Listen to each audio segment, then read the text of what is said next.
Forward on Santos. Teddy in between rounds.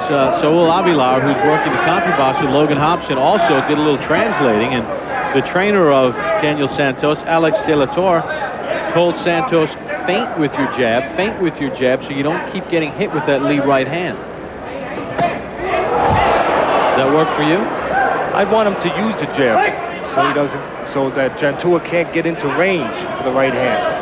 He can't see, being that he's a southpaw Santos, it's not like he has to worry when he jabs for the right hand to go over it. The left hook could go over it, but Janutah is not showing a left hook tonight. He's showing mostly the right hand. If Santos was an orthodox boxer, he'd have to worry about being timed with the right hand. But the liberty he has, the advantage he has being a southpaw, there's no right hand coming over that jab. So I would use that jab. That time Janutah really telegraphed the right hand, but Santos was in no position to counter. Santos is looking to time Janutah coming in. Problem, if he doesn't do that, he'll get out hustled. Janutah's making one mistake though. He seems to be the stronger guy. Obviously not quite as expertise with talent. So you would want him to keep his hands free when he gets inside. He keeps allowing himself to fall behind Santos with his arms inside where he can't punch. Santos, you can see, he's looking to control that certain distance right there at the edge where he can use the jab and just pot shot before Janutah can get close. Blood from the nose of Daniel Santos. Here in round 3, there have been no knockdowns.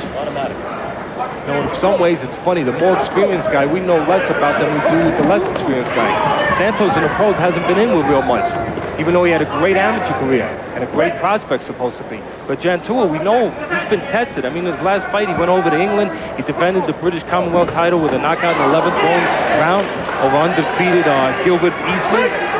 Also, before that, in January, he fought Santiago Samanego, who's Roberto Duran's nephew. And one thing I say about Samanego, 26-2-1, real good puncher. So we know that Janutah has a good chin.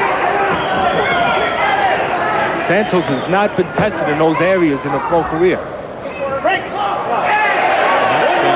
hit the back of the head of Daniel Santos, and Jane 80 starting to get a little bit annoyed with some of Janutah's antics, although he is dominating this fight through 3. Of over 40 films and recipient of countless awards, celebrate the rare talent of Sidney Lumet with a movie extra birthday triple bill this Friday. First up, Night Falls on Manhattan at 6:30. Followed at 8:30 by the high drama of his acclaimed debut film, 12 Angry Men. And finally, one of the all-time great police dramas, Q&A at 10:15. The Sidney Lumet triple bill, Friday night from 6:30 on Movie Extra. Ready for a killer new season of Celebrity Deathmatch? The bean counters at MTV are going to be tearing their hair out. A deadly combination of fame and misfortune. That's Australia, or I'm going to whip your butt. It's Deathmatch carnage the whole family can enjoy. Guys, this is serious. Somebody could get hurt. Have a skull-cracking good time. Are you talking to me? Check out the all-new series of Celebrity Deathmatch, Saturdays, Sunday and Mondays on MTV. Friday Night Fights on the Deuce is presented by Brewery Fresh Budweiser, the undefeated king of beers. This Bud's for you.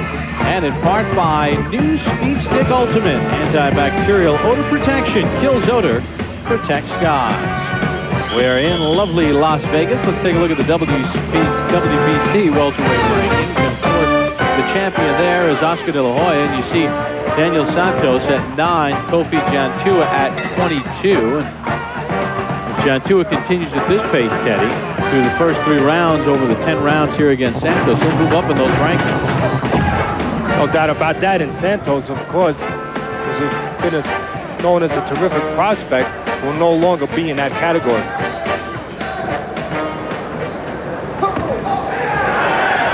Again, right now you can see Santos' fight plan. Stay on the outside and look to pot shot with left hands. The only problem is he's looking for one punch at a time, and he's not that kind of fighter. He's a good sharp puncher, but he's more of a skilled boxer. He limits himself when he starts looking for just the left hand. Well, that's how to come together there. It was definitely a head fight. Santos taking the worst of it. Accidental clash of the heads. punches through the first 3 rounds, and as you would expect, Janutah with a decided advantage in that category. Sometimes an experienced guy, a guy who's supposed to be the terrific prospect like Santos, the reason they start looking for one punch at a time, even though they have more skills than that, is because when they're coming up, sometimes they're not in there with tough caliber. They're kind of navigated a little bit, they're cuddled a little bit, and then they'll get in there with a guy who doesn't cooperate, a guy who doesn't go away right away when they catch him. They get a little desperate, and they start thinking they got to hurt the guy. Santos with a couple of glancing shots, but most of that was a slip by Janutah. And Jay Nady is saying to Janutah, stop leading with your head. You know, I would never alibi for a guy stretching the rules a little bit, but when you think about where Janutah is from Ghana, Africa, he told us a story yesterday about a draw he had a couple of years ago with Abraham Teta. Janutah is from the Ashanti tribe in Ghana, and Teta was from the Ga tribe, which is the more popular of the tribes. And Janutah was winning his fight, so the Ga fans started throwing bottles into the ring. It was rough and tumble. Janutah was comfortably ahead, but when they called to stop the fight because of the commotion in the crowds, the Ashanti officials ran for their lives, and Janutah wound up losing out on a victory. So he's used to rough and tumble type events. Oh yeah. Does it the old-fashioned way. He's not spoiled. He's over there where that's why, you know, in his 5th fight he was going 8 rounds, and his 6th fight he was going 12 rounds. Doesn't have all the advantages or all the options that an athlete or a fighter has over here. And Janutah trying that right hand. Better round for Santos. He's throwing the punches at the right time before Janutah like that. Before Janutah can get too close. Janutah is not doing enough work inside. Best round of the fight for Daniel Santos. Isn't enough to win the round, though.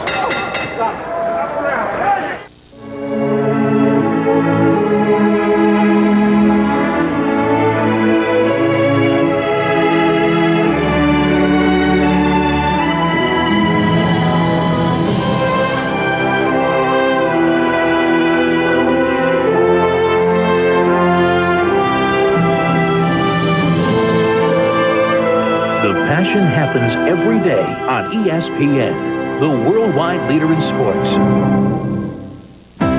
Play like the pros with Oscar Wagner. When you play tennis, don't worry about your feet at all. Just go, find the ball. You know, you go wherever the ball is, you find it, and then you hit it. You know, just find the ball without thinking of your feet at all. If you think about your feet, you'll be in deep trouble.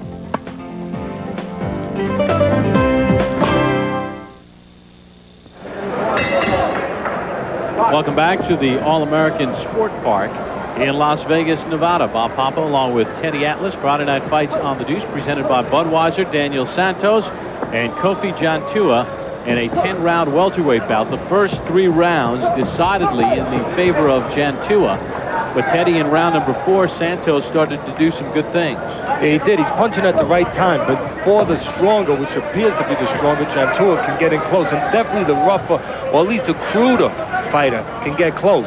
And that's what you should do. Don't let it be lowered to a ballroom fight or to a fight that you have more skills than the other guy. Well, we show you the punches in a round. Let's show you the punches landed by round, and you see Janutah has landed 20 more punches in this fight, and make a pretty solid case that he's up 3 rounds to 1 in this fight, because most of the punches that he's landed have been power shots, the kind of shots that attract the judge. And now you can see Santos is starting to use a little bit more of his boxing repertoire, getting punches off, tying up in the inside when he's inside. Doesn't want to work with the stronger guys, so he doesn't let the stronger guy work. If you're not going to work, don't let him work. Walk him to the corner, walk him to the rope, and then make the referee break you.